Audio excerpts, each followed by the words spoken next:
Now I know I said the retractions would only be once in a while, so let's retract that statement as well.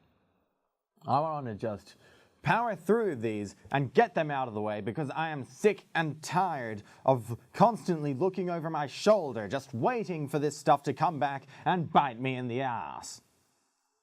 So the next item on the list was kids in America. Alright, I'm not a kid and I'm not in America, but I'm only 3 years older than British singer Kim Wilde was when she first sang it back in 1981.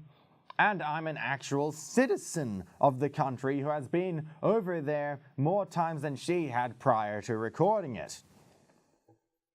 Now, music videos, like other art forms, are meant to be subjective and open to interpretation. So rather than spell it out for you now, I'm going to leave it stew in your collective consciousness a while longer.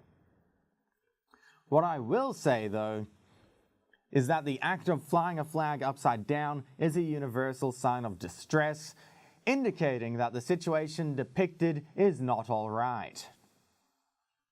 The video which immediately followed was Connor's confession, which was more or less a message to the people of Australia. You see, if there was anything to be celebrated when I did Kids in America, it would have been their revolutionary spirit. You know, amidst all that mayhem, I see people on both sides who are taking to the streets, ready to stand up and even fight for what they believe in. Alright? Many have been brainwashed and misled, and the violence is counterproductive.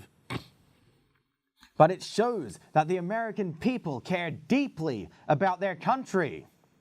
Meanwhile, Australia will just spend 3 years whinging and then go to the polls and say, "Thank you, can I have another?"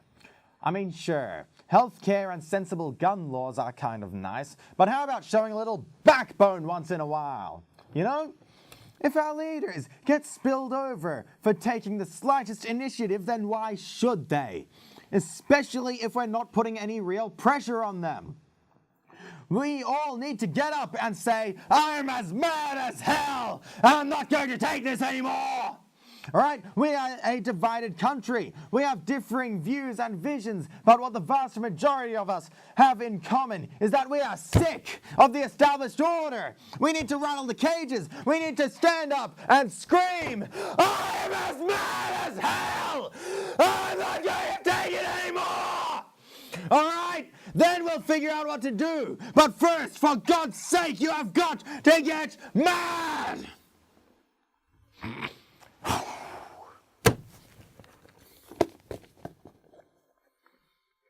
Moving on to Guerrillagate Part 3, Guerrilla Warfare. In retrospect, it came across a little disjointed and was perhaps not my most coherent. This may have been a consequence of finishing the script at 3 a.m. on the morning it was shot. Now, the first half of it wrapped up the remaining loose ends from Part 1 and expanded on how ISIS fitted into the international communist conspiracy. I don't know how easy it was to follow my logic when I debunked that whole jet fuel and steel beams thing, but my basic point was that while jet fuel alone cannot melt them, there were other substances and factors present to the situation at the World Trade Center. I am also well aware that the third building to collapse was actually called Tower 7 and not Tower 3, as I accidentally stated.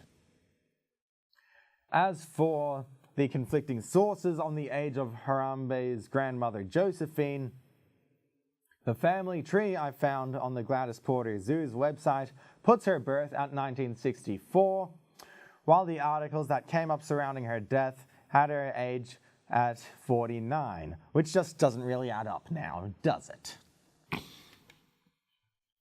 Next up is Baby Driver's Day Out. For those of you who didn't get the reference, the title and background image were smoshed together from Baby Driver and the 1994 John Hughes classic Baby's Day Out. If you're not familiar with that title, I recommend you go see it sometime. It's by the same guy who did The Breakfast Club and Ferris Bueller's Day Off. You will not regret it. But what I talked about was the more recent film Baby Driver by Edgar Wright. And I got a couple of things wrong about the movie, and they were as follows. Baby Driver and his girlfriend were planning a 2 a.m. road trip, not 3 a.m. as I had said. Secondly, his boss didn't tell him to go home, he told the others to take him home, and it was unclear what would happen next. But still, he had previously been given a chance to walk away from the job he didn't want to do after he'd already made other plans, and it is beyond me why he would insist that they go through with it. And when I was talking about white privilege, and I used the Boston bomber Dzhokhar Tsarnaev as an example, and I mentioned the petition to save him on the grounds of being too cute to be a terrorist, but failed to mention the outcome. There was supposed to be a line in there that said, and he would have gotten away with it too if he wasn't a Muslim. Because as we have seen, there is a double standard for Christian and Muslim terrorists in terms of consequences and coverage. Survey time!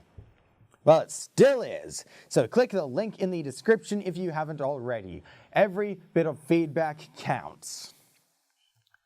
And now we're on to GorillaGate Part 4, Hybrid Theories, which was the episode in most need of some good old retractions because of the trouble it had caused me.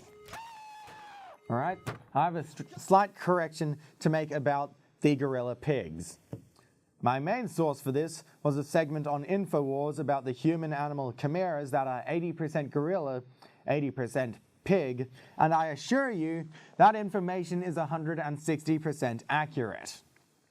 I know the math seems a bit off, and I may have gone a bit overboard with the whole gorilla pig thing, but it was a misunderstanding. I'm starting to think he meant that the chimeras were 80% gorilla, and there were others that are 80% pig. Alright, and we already know about the pigs because that was made public in January this year, not last year as I'd previously stated. And this raises questions of why they are creating two different kinds of hybrid and what their different roles are going to be. We know the gorillas work in intelligence. I mean, after seeing pictures of Harambe's mother Kayla giving advice to George Bush, what further proof do you need? And one possible reason for turning out two different species of hybrid could be for the sake of division. I mean, the primate uprising was brewing because the gorillas, they were family, they were loyal to each other. But now the remnants will have to deal with a new generation of gorilla hybrids as well as the pigs. And it's the classic divide and conquer strategy that has been used on us for generations. I mean, the elite, they grow fat because they have the rest of us fighting each other over the table scraps. And if it worked on humans, it might as well for subhumans. As they say, 4 legs good, 2 legs better. Now on to Harambe's popularity in the polls. I had cited that an estimated 11,000 people voted for Harambe in the 2016 election, but when I tried to find that figure to back up the claim, there were conflicting sources. Some said he got 10,000 votes, others said 15,000, and CNN claimed it to be fake news. But they know a thing or two about that now, don't they? And I've realized that the idea of Harambe launching a presidential campaign in 2016 was a little far-fetched. I mean, come on, guys. It didn't matter if he were dead or alive, or how much support he got. Harambe 2016 was just not going to happen. You see, the minimum age to become president is 35. And at 17, Harambe was only just approaching the halfway mark, and would not be able to run until the 2036 election. So while it's entirely possible that the globalists had flirted with the idea of assassinating him, it was more of a long-term plan, because he wouldn't have caused any problems for the next 20 years. Well, unless his half-brother Nzinga started to get impatient. And finally, they claimed that Trump was part orangutan. Now, this turned out to have actually been made back in 2013, but the story saw a resurgence last year amid the presidential race. Bill Maher made a bet on the Jay Leno show, offering $5 million to Trump if he could prove he was not the son of an orangutan. He then received a letter from Trump's lawyer, Michael Cohen, saying, "Attached hereto is a copy of Mr. Trump's birth certificate, demonstrating that he is the son of Fred Trump, not an orangutan." This was, of course, accompanied by the aforementioned birth certificate. And if Obama's birth certificate wasn't enough for Trump, then Trump's birth certificate wasn't enough for Bill Maher, and that's when the lawsuit was issued. As for the outcome, well, according once again to Michael Cohen, the lawsuit was temporarily withdrawn to be amended and refiled at a later date. Which personally I cannot wait for, because until then the jury is out on this and we have no solid proof of what Trump really is.